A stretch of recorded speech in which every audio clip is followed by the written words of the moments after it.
many times in my life, things that surprised me were because of, they never happened in my lifetime before, but they happened many times in history.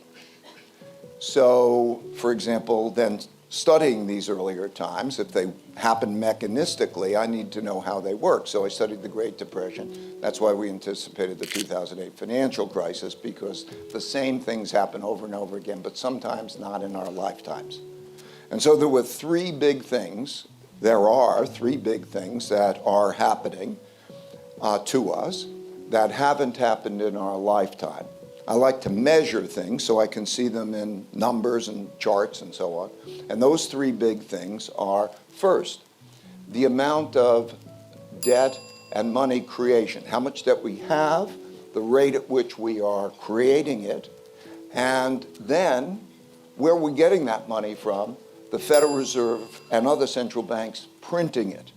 So that has never happened to this degree except for the 1930 to 45 period, which I studied before, and I needed to go back and study that in history. The second of those two things is the amount of internal conflict, populism of the left and the right, irreconcilable differences, with the largest wealth gaps that have existed, so the greatest political gaps, the greatest amount of populism, largest wealth gaps since, you have to go back to the 1930 to 45 period, and actually it's larger than that, and you have to go back to 1900 to see that. By the way, if you want to see it, you'll see the charts in that. So we have a financial issue. We have an internal conflict issue that has very big implications for how well our country is run, but also what does it mean for taxes? What does it mean for the value of assets? I need to understand that. And the third was international conflict.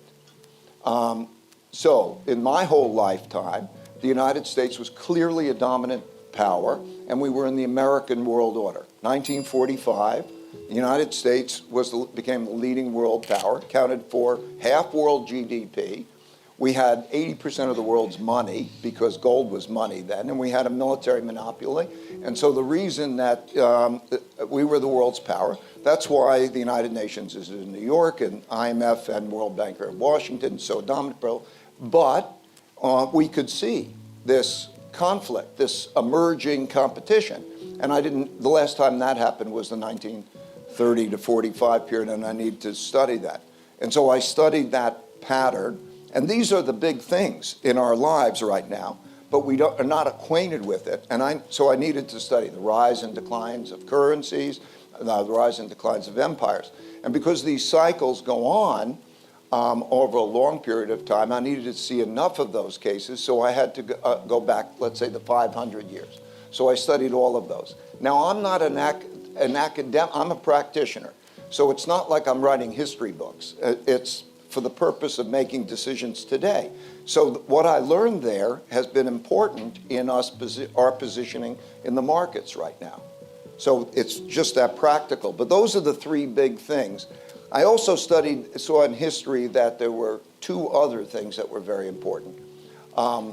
One was acts of nature actually toppled more civilizations, killed more people than the others that I just mentioned. And they are droughts, floods, and pandemics. But like a pandemic, that's another one that comes along once in a lifetime and we don't see it. And then, of course, the most important force over a long period of time is man's adaptability and inventiveness. And now we have a greater ability.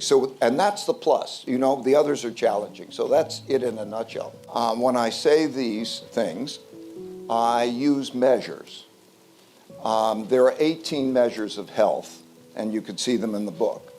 And they're measures of things like, what is your percentage of world GDP, what is your percentage of exports, how your reserve currency, but also what is your education level of education, what is your competitiveness, 18 measures of that. And we are in decline. We're declining on a relative basis, but even also some measures in an absolute basis. So that's what the arc is. And then China has been the leading competitor. I've been having, since 1984, I've been going to China. I watch it since I started going there. per capita income has increased by 26 times. And so if you use measures of comparability in military, technology, share of world GDP, all of that, you see that. That is the only real power. There are military powers, but history has shown if you're a military power and you're not an economic power, while you may be a threat, you're not going to win the war. So that's what the picture looks like. We could see it, right? We can see it in our various ways. It's all a matter of basics. Do you earn more than you spend? Okay, do you have a good income statement? And do you have a good balance sheet? Do you have one or two parents who care for you and give you the guidance and the values?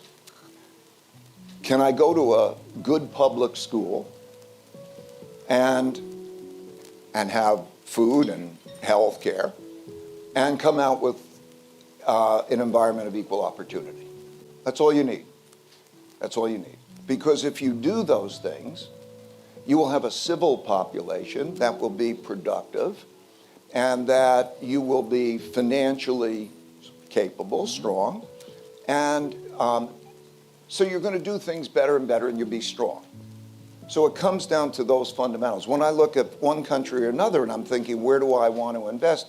It's like I'm looking at those things.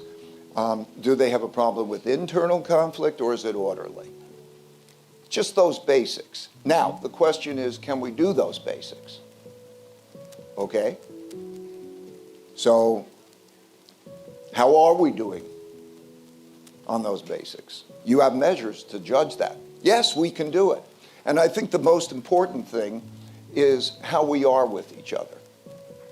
Like, do we have a democracy in which we can come together and have a very strong bipartisan middle, okay? And then work on dealing with those things. Like, Governor Lamont touched on some of those basics. So that becomes the big question, I think. But what happens is, like, it's really simple, The way the system works is, if you give a lot of money in credit and you make it cheap enough, they will spend it. Okay, but when you create debt, it's stimulative over the short run and depressing over the long run. Because when you have to pay it back, then you have to earn more than you spend to pay it back. So what do you do with that debt? Okay, if you make it tough to pay it back, then what happens is you have an economic downturn. If you make it easy, you print the money. And that's the cycle. So when we look at what the Fed has done, the Fed and the government together gave an enormous amount of debt and credit and created a lurch forward, a giant lurch forward, and created a bubble, okay? And now they're putting on the brakes. Okay, so now we're going to create a giant lurch backward, I think, because it's simple. The amount of, we talk about inflation. Inflation is a very simple thing. It's the amount of money that's spent, money and credit spent, divided by the quantity sold is the price.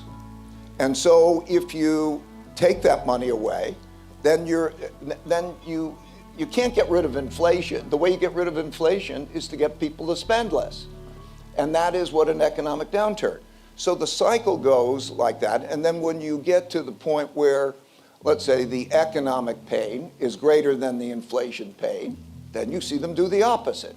So we're going through that particular cycle. So it's, I think, a delusion to believe that, okay, what they're going to do is deal with inflation, and it'll all go away because they'll deal with inflation by doing that without realizing what that means in terms of that, what that means of buying power. Think about the supply-demand of bonds, just to give you, we have to sell debt. Well, the government is going to borrow, central government is going to borrow about 5% of GDP. So they have to sell bonds in that amount. The Federal Reserve is going to sell, or however run off the balance sheet, about 5% of GDP.